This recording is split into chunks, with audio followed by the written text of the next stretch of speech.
ಜೈಪುರದಲ್ಲಿ ನಡೆದ 2025ರ miss universe India ಸೌಂದರ್ಯ ಸ್ಪರ್ಧೆಯಲ್ಲಿ ಮಣಿಕಾ ವಿಶ್ವಕರ್ಮ ವರ್ಷದ ಸುಂದರಿ ಮಿಸ್ ಯೂನಿವರ್ಸ್ ಇಂಡಿಯಾ ಕಿರೀಟವನ್ನು ಗೆದ್ದರು.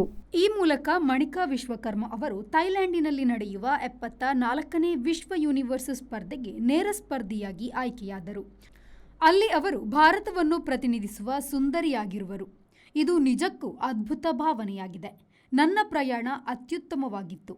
ನನ್ನ ಮಾರ್ಗದರ್ಶಕರು, ಶಿಕ್ಷಕರು, ಪೋಷಕರು, ಸ್ನೇಹಿತರು ಎಲ್ಲರ ಸಹಕಾರ ಇದರಲ್ಲಿದೆ. ಎಲ್ಲರಿಗೂ ವಂದನೆಗಳು ಎಂದು ವಿಜಯದ ಬಳಿಕ ಮಣಿಕಾ ಹೇಳಿದರು.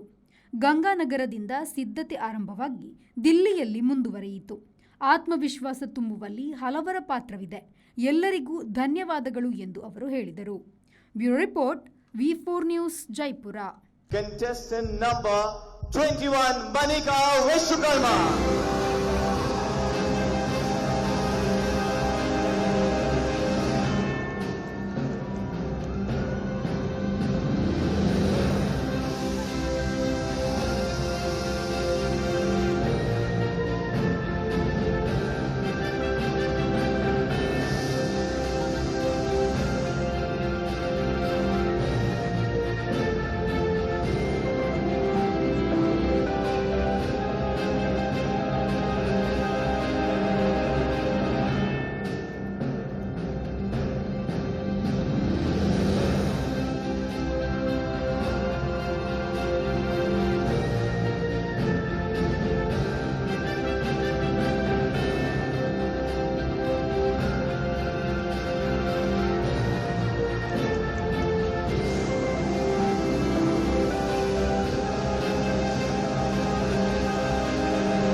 VNR Gold.